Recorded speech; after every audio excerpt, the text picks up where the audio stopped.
সাংবাদিক ভাইরা, ধানের শীষের ভোটাররা, আসসালামু আলাইকুম। আসসালামু আলাইকুম। আপনারা ভালো আছেন নি?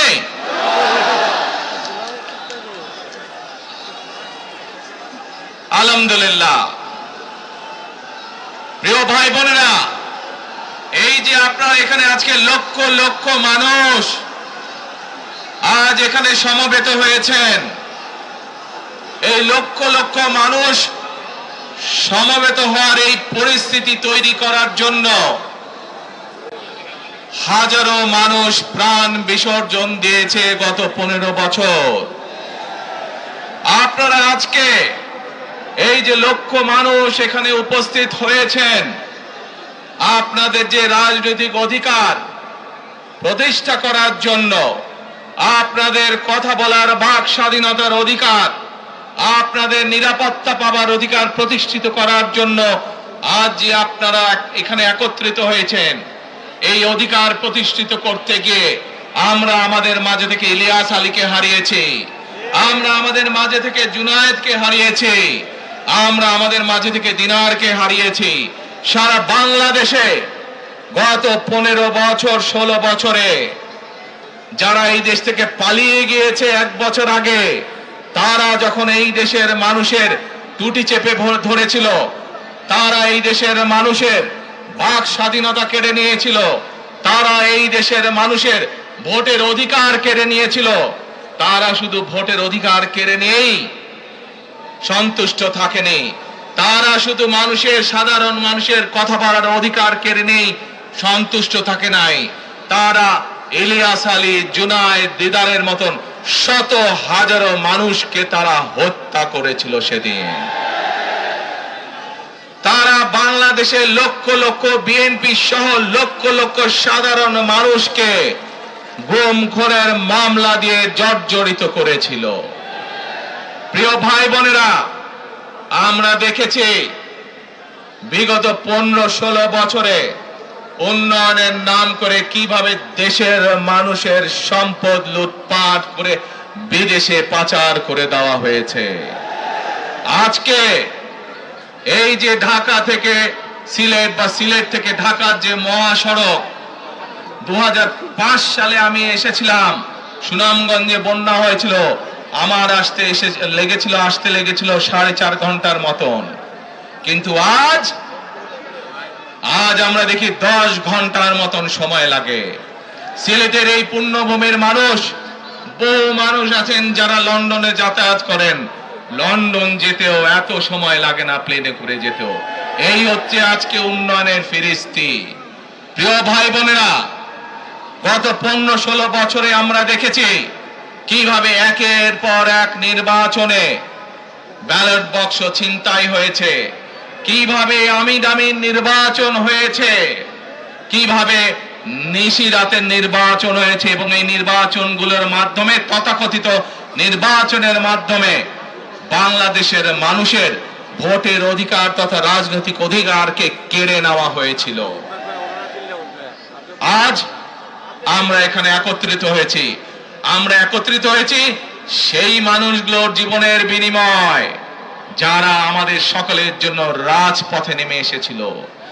আমরা আজ এখানে একত্রিত হতে পেরেছি সেই মানুষগুলোর ত্যাগের বিনিময়ে যারা বিভিন্নভাবে নির্যাতিত হয়েছে, অত্যাচারিত হয়েছে, পঙ্গুত্ব বরণ করেছে।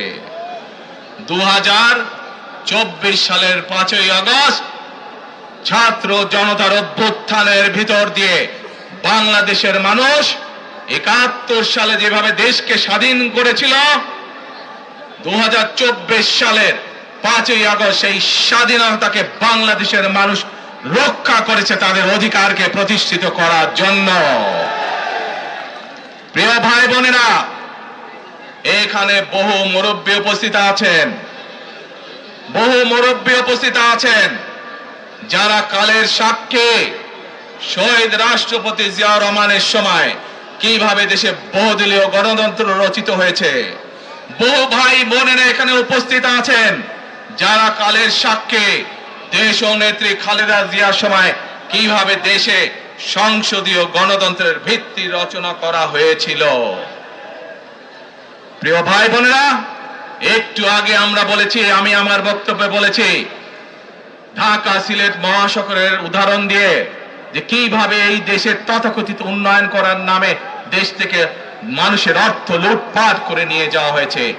আমরা এই অবস্থার পরিবর্তন করতে চাই। প্রিয় ভাই বোনেরা, আপনারা কি আমার সাথে আছেন এই অবস্থার পরিবর্তন করতে? আলহামদুলিল্লাহ। প্রিয় ভাই বোনেরা, আমরা সারা বাংলাদেশের কৃষক ভাইদের পাশে দাঁড়াতে চাই। যদি ইনশাআল্লাহ আপনারা আগামী 12 তারিখে ধানের শীষকে জয়যুক্ত করেন, জয়যুক্ত করতে পারেন, আমরা ইনশাআল্লাহ সারা বাংলাদেশের কৃষকদের পাশে তাহলে দাঁড়াতে পারবো। দাঁড়াতে চান কৃষক ভাইদের পাশে? আলহামদুলিল্লাহ। প্রিয় ভাই বোনেরা,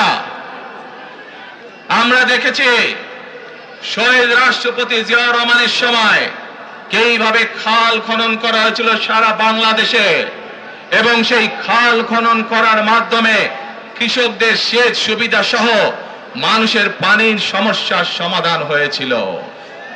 জানেন আপনারা এতে খাল খনন নিয়ে কে কে জানেন? কে খাল খননের কথা শুনেছেন? এই তো হাজারো মানুষ হাত তুলেছে। প্রিয় ভাই বোনেরা, বিএনপি ইনশাআল্লাহ 12 তারিখের ভোটে নির্বাচিত হলে আমরা আবার খাল খনন কর্মসূচি শুরু করতে চাই। কে সারা দেশে, সিলেটের বারামঞ্চ সারা দেশে খাল খনন শুরু করতে চাই? কারা কারা খাল খনন করতে চান? আলহামদুলিল্লাহ। আমরা দেশে খাল কাটবো, দেশের নদীতে পানি নিয়ে আসবো, খালে বিলে পানি নিয়ে আসবো। কেন? আপনাদের মনে আছে কয়েক বছর আগে কিভাবে ওই পাশ থেকে পানি ছেড়ে দেওয়া হয়েছিল, সারা সিলেট শহর ভেসে গিয়েছিল বন্যার পানিতে, মনে আছে? সেজন্যই আমরা বলেছি একটি কথা, আমরা দেখেছি গত 15-16 বছর কিভাবে এই দেশকে অন্য দেশের কাছে বন্ধক দিয়ে দেওয়া হয়েছিল।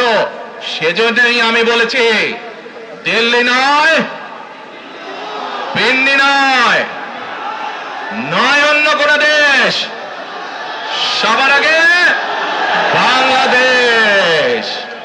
প্রিয় ভাই বোনেরা, আমি আরেকটি কথা বলেছিলাম, যখন স্বৈরাচার এই দেশের মানুষের ঘাড়ে চেপে বসেছিল, সেই কথাটা ছিল টেক ব্যাক বাংলাদেশ। মনে আছে? জি, আমরা টেক ব্যাক বাংলাদেশের অর্ধেক পথে, হাফ পথে এসে দাঁড়িয়েছি, অর্ধেক পথে এসে দাঁড়িয়েছি। দেশকে আমরা স্বৈরাচার মুক্ত করেছি, আমরা গণতন্ত্রের প্রতিষ্ঠার যাত্রা শুরু করেছি। এখনো সেই যাত্রা শুরু হয়নি। 12 তারিখে ধানের শীষকে নির্বাচিত করার মাধ্যমে গণতন্ত্রের সেই যাত্রা শুরু হবে। টেক ব্যাক বাংলাদেশ মানে শুধু গণতন্ত্রই রক্ষা নয়, এর সাথে আরো কথা আছে। ওই যে বললাম খাল খনন, ওই যে বললাম কৃষক ভাইদের পাশে দাঁড়ানো, শুধু এখানেই থেমে থাকলে চলবে না। আমাদের দেশের জনসংখ্যার অর্ধেক হচ্ছে মা বোনেরা, অর্থাৎ নারী সমাজ। এই মা বোনদের কাছে আমরা নির্বাচিত, ইনশাআল্লাহ 12 তারিখে ধানের শীষ নির্বাচিত হলে আমরা তাদের কাছে তাদেরকে স্বাবলম্বী করে গড়ে তোলার জন্য, এখানে আপনাদের যাদের সংসার আছে জানেন, স্বামী স্ত্রী দুইজনে মিলে সংসার সুন্দর হয়, যাতে আমাদের মায়েরা আপনাদের পাশে, বোনেরা আপনাদের পাশে থেকে সংসারকে সচ্ছলভাবে গড়ে তুলতে পারেন। আমরা গ্রামে গ্রামে, শহরে শহরে সকল দুস্থ পরিবার যারা আছে, মধ্যবিত্ত, নিম্নবিত্ত সকল পরিবার কাছে ফ্যামিলি কার্ড পৌঁছে দিতে চাই। এই ফ্যামিলি কার্ডের মাধ্যমে আপনার পরিবার, আপনার মা বা আপনার স্ত্রী, আপনার বোনের মাধ্যমে আপনার পরিবার সহযোগিতা পাবে। কিন্তু এই ফ্যামিলি কার্ডকে যদি বাস্তবায়ন করতে হয় তাহলে কি করতে হবে? কি করতে হবে? ধানের শীষকে জয়যুক্ত করতে হবে। পারবেন ইনশাআল্লাহ। প্রিয় ভাই বোনেরা, কৃষক ভাইদেরকে যেমন কৃষি কার্ড দিতে চাই আমরা সহযোগিতা করার জন্য, মা বোনদেরকে দেশনেত্রী খালেদা জিয়া যখন দেশ পরিচালনার দায়িত্বে ছিলেন, মা বোনদেরকে বিনামূল্যে শিক্ষার ব্যবস্থা করে দিয়েছিলেন, মনে আছে? এখানে বহু মা বোন আছে সেই সময় যারা এই সুবিধা পেয়েছিলেন। আপনাদের ঘরে বহু মা বোন আছে যারা সেই সুবিধা পেয়েছিলেন। আজ সেই মা বোনদেরকে আমরা ফ্যামিলি কার্ডের মাধ্যমে খালেদা জিয়ার সরকার শিক্ষার সুযোগ করে দিয়েছিলেন। আপনাদের আগামী দিনের ধানের শীষের সরকার, বিএনপি সরকার সেই শিক্ষিত মা বোনদেরকে, সকল মা বোনদেরকে অর্থনৈতিকভাবে আমরা স্বাবলম্বী করে গড়ে তুলতে চাই। প্রিয় ভাই বোনেরা, আসেন এবার টেক ব্যাক বাংলাদেশের আরেকটি কাজ বাকি আছে। সেই কাজ হচ্ছে আমাদের দেশের লক্ষ লক্ষ যুবক যুবতী অর্থাৎ তরুণ সমাজের সদস্যরা, যুব সমাজের সদস্যরা, লক্ষ লক্ষ সদস্যরা বেকার হয়ে বসে আছেন, আছে না? এই বেকারদের জন্য আমরা কর্মসংস্থান তৈরি করতে চাই। সিলেটের মানুষ আজান দিচ্ছে, আচ্ছা আজানটা হচ্ছে, আজানটা শেষ হয়ে যাক।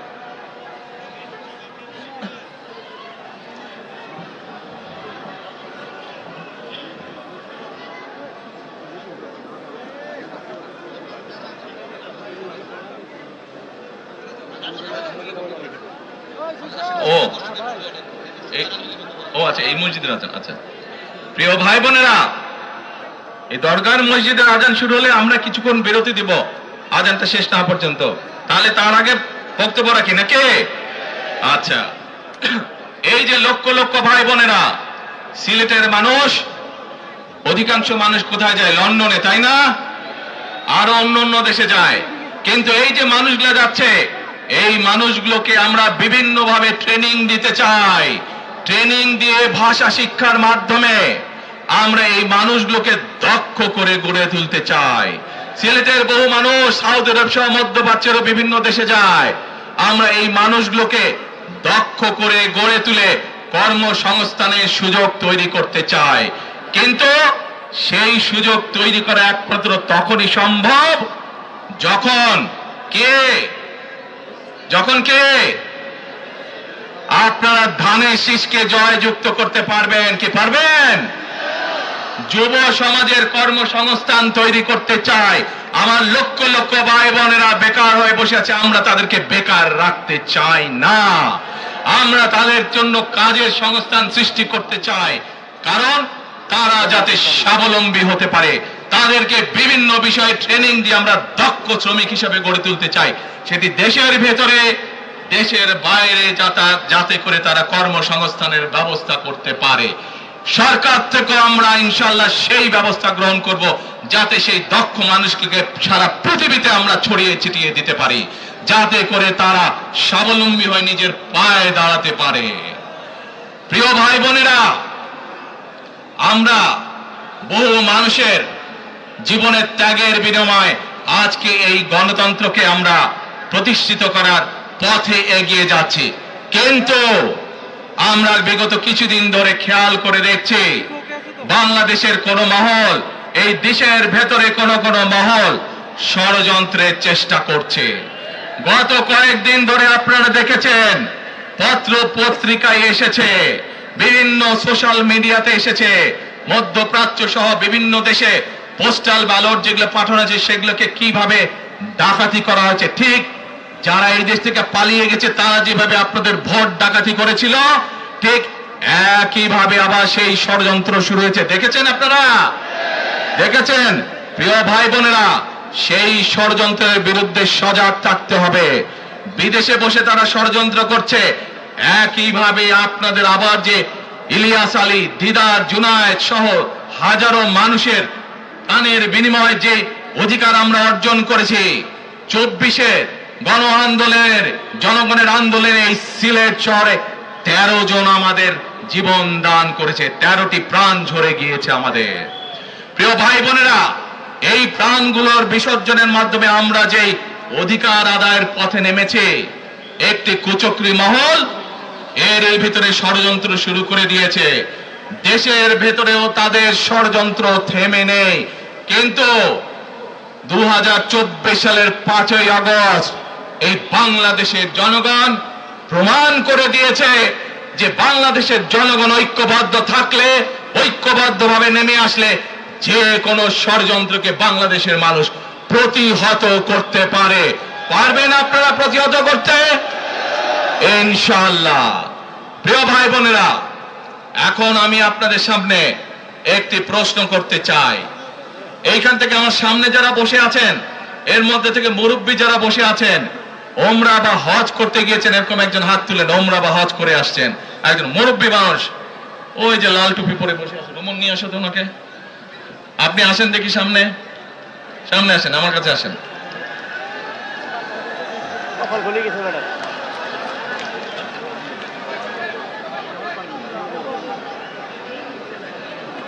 মুঝে চশমা ঝুলছে, চশমা ঝুলছে।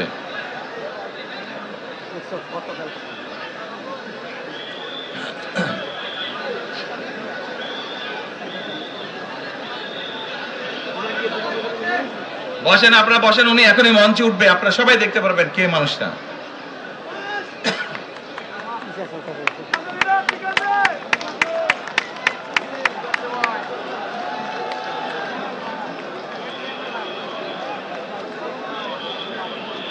আসেন আসেন, দৌড় দৌড় দৌড়, তাড়াতাড়ি, এই আজান দিবে, তাড়াতাড়ি তাড়াতাড়ি। আসসালামু আলাইকুম, কি নাম আপনার? এটিএম হেলাল। ওই এইদিকে বলেন। এটিএম হেলাল। বাড়ি কই? সুনামগঞ্জ। বাড়ি সুনামগঞ্জ। সুনামগঞ্জ কোথায়? শান্তিগঞ্জ। এই সুনামগঞ্জের মানুষ আছে এখানে? এই লোক আপনাদের মানুষ? আচ্ছা, এখন বলেন, কবে গেছিলেন আপনি? হজ না উমরায় গেছিলেন? উমরাতে গেছি 16তে, হজে গেছি 17। 16তে, হজে গেছি 17। এখন আমাকে বলেন, আপনি তো উমরা হজ করে আসছেন, যে মাইকের সামনে দাঁড়ান, আপনি কাবা শরীফে গেছেন, কাবা শরীফের মালিক কে? আল্লাহ। আল্লাহ। কাবা শরীফের মালিক কে? আল্লাহ। আল্লাহ। মুসলমান সবাই, এই দিন দুনিয়ার আমরা যে এই পৃথিবী দেখি, এই পৃথিবীর মালিক কে? আল্লাহ। এই সূর্য নক্ষত্র যা দেখি তার মালিক কে? আল্লাহ।